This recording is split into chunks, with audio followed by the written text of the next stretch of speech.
Il Flaccadori sbaglia il pallone, lo regala a Harrison che vola in contropiede 4 contro 2, trova Gentile che si appoggia bene al vetro e segna il primo canestro della sua gara.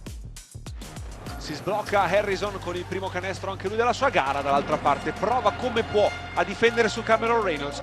Era già a quota 11 prima Trento, qui palla recuperata, adesso si alzano i ritmi per Trento, la palla per Jordan Caroline che questa volta sì, che si porta a casa il ferro. Il palleggio, il pallone sotto per De Seu nel mismatch con Forrai, scarico però perfetto nell'angolo per Lucio Redivo che quando ha queste triple difficilmente le sbaglia.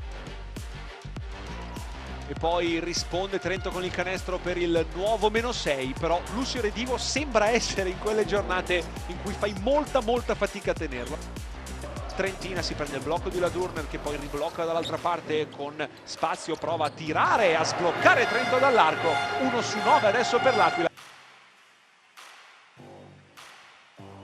Gentile con il lavoro e con il tiro in allontanamento segnato Ale Gentile.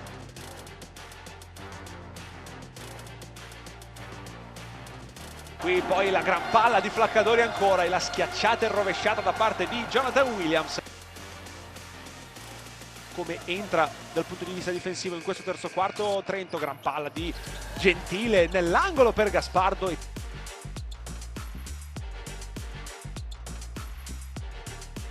Qui la palla recuperata da Desonta Bradford che poi vola in contropiede, inchioda il canestro del +3. Adesso blackout per Brindisi, fa la palla un po' sporca però dell'argentino che torna adesso dal giocatore belga, grandissima palla per Ale Gentile, che giocata di De Seu.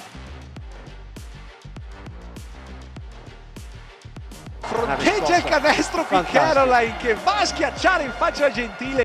Era sbagliato il cronometro, adesso tiro sbagliato da Redivo, Flaccadori dall'altra parte vuole tirare ancora, è caldo e segna anche questa, +9 per la Dolomite Energia Trento, perché sono 2 punti in più praticamente dati a Trento, mentre dall'altra parte si è scaldato D'Angelo Harrison.